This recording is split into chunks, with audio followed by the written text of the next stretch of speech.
Banyak ya. Jadi berkaitan dengan mungkin korupsi dan TPPU dulu ya. Jadi memang begini.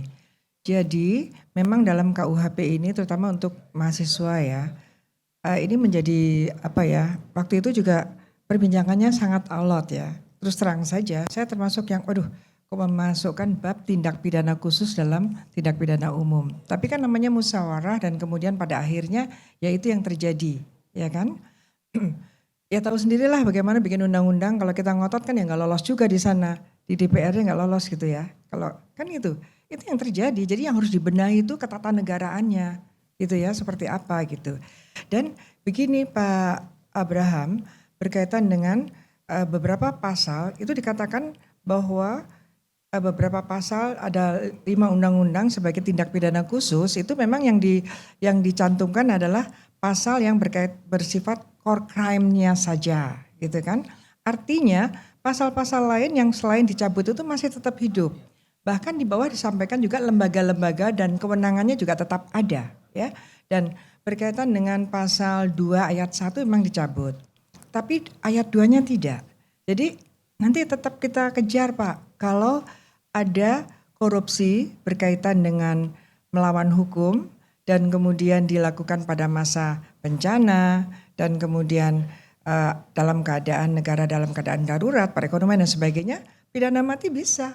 Nah permasalahannya kan undang-undang sampai sekarang ada tidak pernah kok dijatuhkan pidana mati, tidak pernah Pak Gayus, Pak Hakim juga nggak pernah menjatuhkan pidana mati juga. Jadi pada akhirnya kita sudah bikin undang-undang ini kan secara idealnya seperti itu. Harapan pembuat undang-undang sebagai memori fantulitingnya memang maunya begitu. Tapi pada akhirnya kan kembali kepada penegak hukumnya. Itu juga menjadi bahan keprihatinan walaupun juga kadang-kadang saya merasa skeptis ya.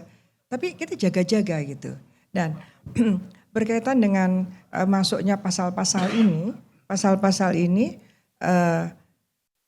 itu keras sekali pro dan kontranya. Tapi pada akhirnya saya mendapatkan satu pemikiran dan waktu itu dengan ada Prof Andi Hamzah, ya udah Yen, biarin aja deh, minimal kalau undang-undang itu di luar KUHP itu kan lebih mudah dicabut dibandingkan KUHP, minimal kita masih punya core crimes-nya. Itu kita menenangkan diri kita sendiri saja. Walaupun pada akhirnya ya memang menjadi lebih ringan.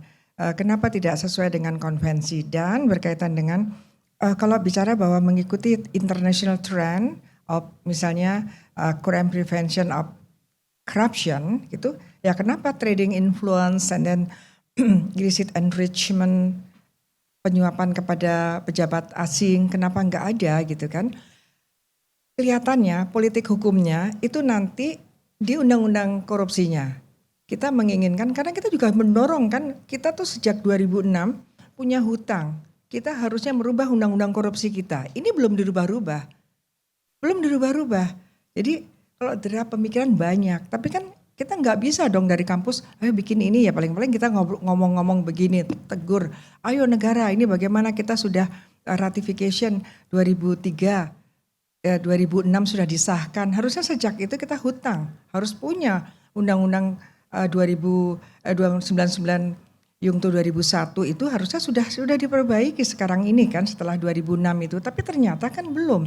Jadi memang tidak mungkin tim KUHP membahas itu karena kan terlalu semuanya kan, tidak mungkin, itu berat sekali. 624 pasal itu berat sekali, sangat berat. Sehingga kita mempunyai periode untuk pemberlakuannya pun 3 tahun. Biasanya kan undang-undang ini berlaku pada saat diundangkan. Ini kita memberikan waktu 3 tahun dan untuk adik-adik 3 tahun ini yang kita harapkan pada waktu itu sosialisasi, ayo apa, sambil kami juga tetap terbuka untuk, ya kan kita punya MK, ya silahkan saja kalau demi kebaikan ya tidak apa-apa. Karena tadi saya katakan bahwa misalnya tadi kita mengkriminalisasi lagi bahwa menghina, menyerang kehormatan martabat presiden dan wakil presiden, itu kita kriminalisasi, artinya tadi dikatakan kita hidupkan kembali, itu bukan zombie ya. Kita hidupkan kembali kan yang sudah ini, karena dengan pemikiran-pemikiran lain. Jadi itu pilihan. Jadi kami waktu itu memilih karena ada beberapa negara yang memang melakukan itu gitu. Bukan seperti yang Belanda. Kita mencoba untuk ayo kalau kita mengkritik, tapi tetap loh kritik boleh. Kita tidak melarang mengkritik sama sekali tidak. Bahkan tadi disampaikan bahwa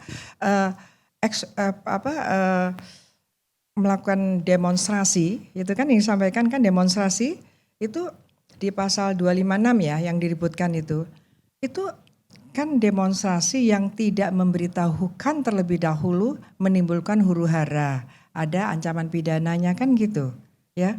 Nah sebetulnya kami tidak merumuskan bagaimana demonstrasi, pasal 256 itu tidak berdiri sendiri, itu sebetulnya adanya di pasal 9, 10, 11 Undang-Undang 9 tahun 1998 tentang unjuk rasa. Bahwa kalau mau unjuk rasa di tempat umum dan sebagainya itu harus memberitahukan terlebih dahulu 3 kali 24 jam. Itu untuk apa? Untuk persiapan rekayasa lalu lintas. Dan ketika mau Anda unjuk rasa, anak bangsa mau unjuk rasa harus difasilitasi dan harus dilindungi oleh negara. Caranya bagaimana? Kalau banyak sekali ya ada mungkin disiapkan ambulansnya, kalau ada itu seperti itu. Dan di sini adalah yang tidak memberitahukan terlebih dahulu dan menimbulkan huru-hara. Jadi pertanyaannya, kalau memberitahukan lebih dahulu dan menimbulkan huru-hara, kenapa pasal ini? Ya tidak. Iya kan? Ayo, dipikirkan itu. Anda kan lantang sekali mau apa ini gitu kan. Ini pidana itu sangat unsur-unsur yang mana. Kalau tidak memberitahukan terlebih dahulu, tidak menimbulkan huru-hara juga tidak bisa pakai pasal ini. Harus pakai Undang-Undang 98 yaitu dibubarkan karena tidak memberitahukan terlebih dahulu. Karena negara dalam hal ini yang berwenang itu adalah juga harus memberikan kesempatan pada warga negara lain yang akan menggunakan jalan tersebut. Seperti itu. Jadi saya kira nggak ada perbedaan apapun. Bu Yeti, itu saya lihat di dalam pasal itu udah dirubah, bukan pemberitahuan, izin. Oh enggak ada yang merubah, kecuali Bapak rubah. enggak ada, pemberitahuan. Kita enggak pernah ada izin. Sejak Undang-Undang 998 tuh memberitahukan terlebih dahulu dengan pemikiran itu tadi. Dan di sini pun 256 itu tidak ada memberitahukan.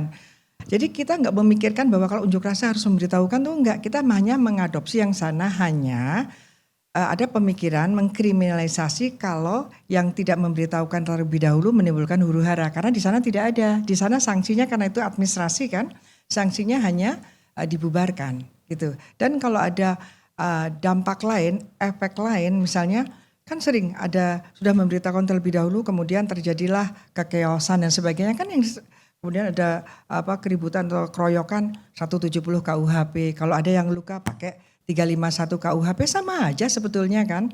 Itu seperti itu Pak Abraham Samad. Itu pemikiran saya seorang dosen. Itu Dek. Ya, baik, boleh. Begitu Pak Bang Karni. Izin Bang, boleh tanggapi? Boleh menanggapi? Boleh tapi pendek. Oh, nanti aja kalau gitu. Ya pendek. Gini Bu, kan kalau kita ngomong teori hukum ya, Lawrence Friedman dalam bukunya Law as Tool of Social Perspective itu bilang ada 3 unsur ya. Legal substance, bunyi hukumnya, legal structure, penerapan hukumnya, legal culture, bagaimana masyarakat menerima hukumnya. Yang terjadi di masyarakat kita, dan tadi saya setuju bahwa PR pemerintah lah ini yang sangat kurang, masyarakat kita itu kurang memiliki kemapaman dalam demokrasi. Karena itu sangat dineglect oleh pemerintah. Contohnya aja tadi, kalau konteksnya kepala negara tidak boleh dihina kayak di negara lain, saya setuju sebenarnya. Kalau kita ingat kasus Bu Iriana dulu berfoto dengan istri Presiden Korea Selatan terus dikata-katain sebagai bibi pembantu gitu kan. Kalau kita ingat kasus itu, oh saya marah sekali, masa ibu kepala negara dikatain pembantu kan sama rakyatnya sendiri. Tapi masalahnya adalah kenapa bisa ada rakyat yang seperti itu? Karena pemerintah kita kurang memberikan pematangan masyarakatnya terhadap demokrasi. Akibatnya apa? Di masyarakat menjadi blur antara yang disebut menghina dan mengkritik. Banyak orang bilang, oh itu kritikan. Enggak, itu hinaan. Karena memang ketika saya bilang tadi legal substance, structure, culture, substance-nya oke lah, kita ingin bagus begitu. Saya sepakat, tujuannya bagus. Tapi structure-nya, penegak hukumnya, oh saya ketemu polisi, saya harus jelasin gitu loh. Saya ketemu polisi harus jelasin bedanya pernyataan dengan perjanjian. Karena polisi ketika kita ke SPKT mereka ini kan lulusan SMA bukan SH. Aparat penegak hukumnya seperti itu. Masyarakatnya lagi. Masyarakatnya masih tidak bisa membedakan hinaan dan kritikan. Masyarakatnya masih seperti itu. Jadi memang hukumnya bagus. Substance-nya ini tujuannya goalnya bagus. Tetapi ketika turun ke penegakan hukum dan turun ke masyarakatnya, akibat terjadi apa? Main hakim sendiri, tidak bisa membedakan ini salah, ini benar. Contohnya SKB 3 Menteri lah, tentang rumah ibadah.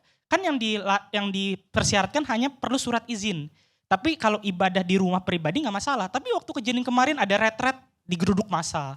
Ada ibadah di rumah pribadi dilarang. Nah itu kan karena masyarakat kita tidak memiliki kematangan dalam berdemokrasi, yang mana ini adalah PR yang sangat kurang dari pemerintah. Begitu.